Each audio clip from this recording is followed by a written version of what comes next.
possible inspiration for the scene of Lucy's exhumation could be Dante Gabriel Rossetti. He had lived a few doors down in Cheyne Walk from Stoker, and Stoker would undoubtedly have heard the story of how he had his wife's coffin exhumed in Highgate Cemetery because he had left a book of his poems in her coffin and then decided that he wanted them back. According to legend, when they opened her coffin, she was beautifully preserved, and her long red gold hair had grown to fill the coffin. This is quite impossible, but it's definitely a vampiric feel to it. The beautifully preserved corpse of a woman with her hair, which was of incredible sexual attraction to the Victorians, still alive and still growing. Of course, Rossetti was the nephew of Polidori, the first vampire author, and this also gave Stoker the inspiration for his short story, The Secret of the Growing Gold, where the hair of a murder victim grows up through the floor. The various properties owned by the Count encircled London, and it was to these houses he sent the 50 boxes of earth that came with him from Transylvania aboard the Demeter. 27 boxes were sent to the largest of these properties, an old ruined mansion called Carfax, situated 16 miles from the city near the Essex village of Purfleet.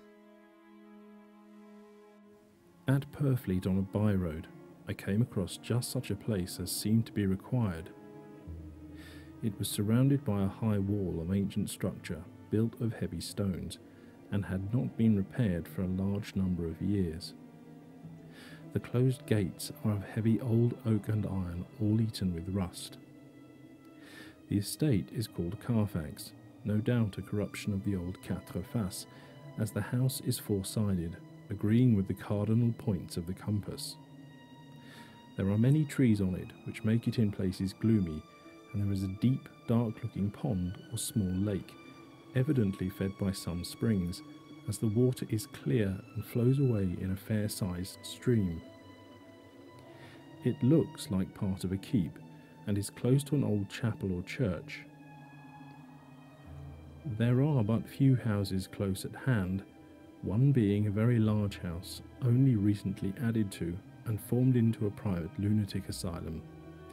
It is not, however, visible from the grounds.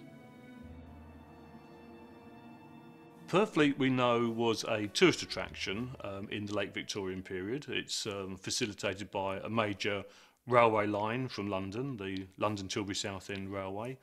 We know a lot of people came from London to holiday, and it's quite likely that Bram Stoker would have visited. But what was it Stoker saw that may have inspired him? What real-life mysterious building became the dark, crumbling mansion of the novel? The linkage with Purfleet and the Dracula novel is that there are at least two buildings which you could identify, one as Carfax House and one as the lunatic asylum, which in the novel are meant to be fairly close together. One of the strongest links is the Carfax House and Purfleet House. It's the only house in Thurrock which actually has a chapel of ease associated with it. Quite unusual. You would only find that situation in an aristocratic type building, and Purfleet House actually has that. And in the storyline, of course, Dracula comes down and moves his boxes of earth through Whitby down to Carfax House, and they're left in the chapel. It's almost too strong a link to think otherwise that, you know, in all the other places around Purfleet, maybe within 20-30 miles, there's no other situation where there's a large house which has its own chapel associated with it. Purfleet House was built fairly close to the edge of the river, but it's actually built into the quarry, a chalk quarry. And of course, when you get to the deepest part of the chalk extraction, you actually start to get water welling up. So There may have been water associated in the garden area where the house was associated. There's also the river itself. But there's also a stream which flows down to one side of the area of Purfleet called the Mardyke. So there's water and river associated all in that environment. And again, this could be something that Bram Stoker observed and introduced into his storyline. Another key building in the novel is the private asylum run by Dr. John Seward. Home to R.M. Renfield, a disturbed patient under the influence of Count Dracula, who attempts to obtain the life force of various creatures by eating insects and birds. In the novel, the association between Carfax House and the lunatic asylum are mentioned. It's interesting that Purfleet House is dug into the back of a quarry area, so it's quite low down. There's a steep chalk quarry face, maybe 100 feet high. An ordnance house, which we identify as the lunatic asylum, is only just over the brow, so it's within spitting distance almost, but you can't actually quite see it. Ordnance House was a very substantial building, the headquarters of the military establishment at Purfleet, and because it was a very secure area for the storage of gunpowder, there were high security brick walls, an outer perimeter wall, an inner security wall, and these can be linked to the storyline of the lunatic escaping and trying to leap over the walls, and fits in very nicely with also the juxtaposition between the closeness of the lunatic asylum and Carfax House.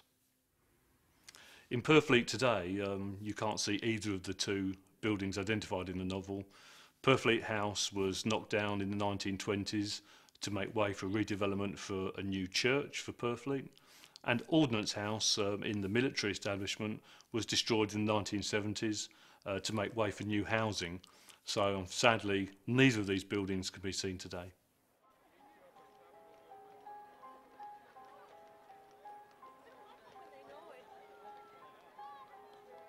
Nine of Dracula's boxes of earth were sent to his house at 197 Chicksand Street, Mile End, Newtown. Perhaps aware that his readers would know the area, Stoker is somewhat soft-focus about his London locations. Although Chicksand Street is genuine, it ends short of the address Stoker lists. In addition to being the fictional location of Dracula's house, Whitechapel also has another sinister, yet very real claim to fame. Stoker began Dracula in 1890, which is just less than 2 years after the famous or the infamous Jack the Ripper murders. So everybody, of course, would have been aware of those and the sensation that they caused. And many people have speculated that Stoker might have had the Ripper murders in mind when he wrote Dracula, and they might have played an important part. There is some evidence to support that, because Stoker himself draws a parallel in the preface to the 1901 edition of Dracula that was translated into Icelandic. He does mention in a kind of Gothic pose that, you know, he knew some of the characters in the story and so on, and he throws in this line about a parallel with the Jack the Ripper murders.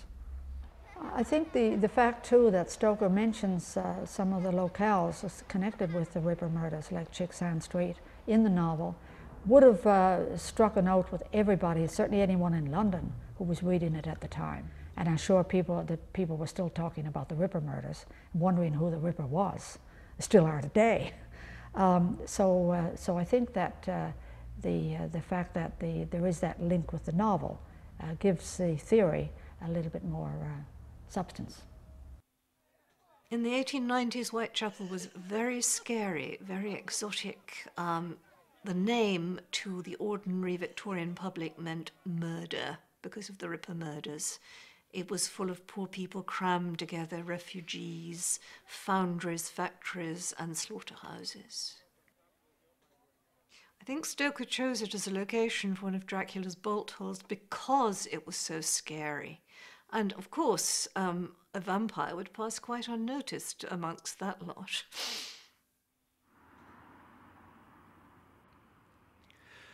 Dracula's third house was located in Jamaica Street, Bermondsey, which at the time was one of London's worst slum areas. Again, Stoker based the location of the house on a real place. Unlike the other addresses in the novel, there is no Jamaica Street, but there is a Jamaica Road.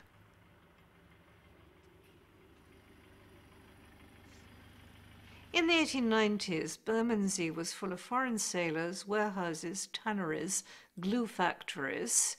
So it would have been revoltingly smelly, and there would have been plenty of warehouses for Dracula to hole up in.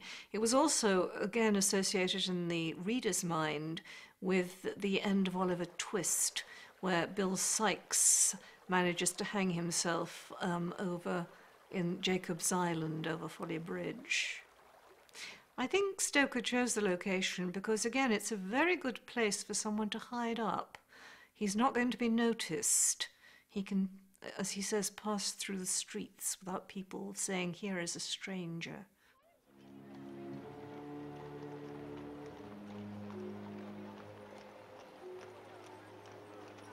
The last 9 boxes were sent to Dracula's house in Piccadilly, in the very heart of London. This was an area Stoker knew well. At the time he was writing Dracula, it was on his route to work at the Lyceum Theatre from his home in Chelsea, a distance of just under 3 miles, which he regularly walked. In the 1890s, Piccadilly was very fashionable. It was the place to be seen. It was very busy. It was full of fashionable shops. I think Stoker chose Piccadilly as a location for his vampire's lodgings because it was beautifully central. He could have gone to the Café Royal and seen people like Oscar Wilde and Whistler. It was a tourist attraction. I mean, he'd come from Transylvania. He obviously wanted to see the sights. And of course he could walk down the street and look at the beautiful young ladies and possibly mark out potential victims.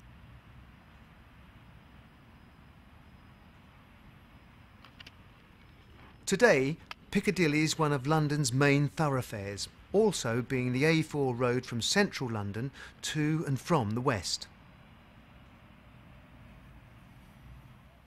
In Stoker's day, it was still a major route in and out of the city, and would have been no less busy or congested. Clues to the location of Dracula's house come from Jonathan Harker's own description of how he walked there from Piccadilly Circus. This places it firmly in the western half, close to where it meets Park Lane. According to some researchers, the building that Stoker possibly had in mind when describing Dracula's house is number 137. Before its extensive refurbishment, it had everything listed in the novel. A stone front with high steps up to the door, and was visible from Green Park.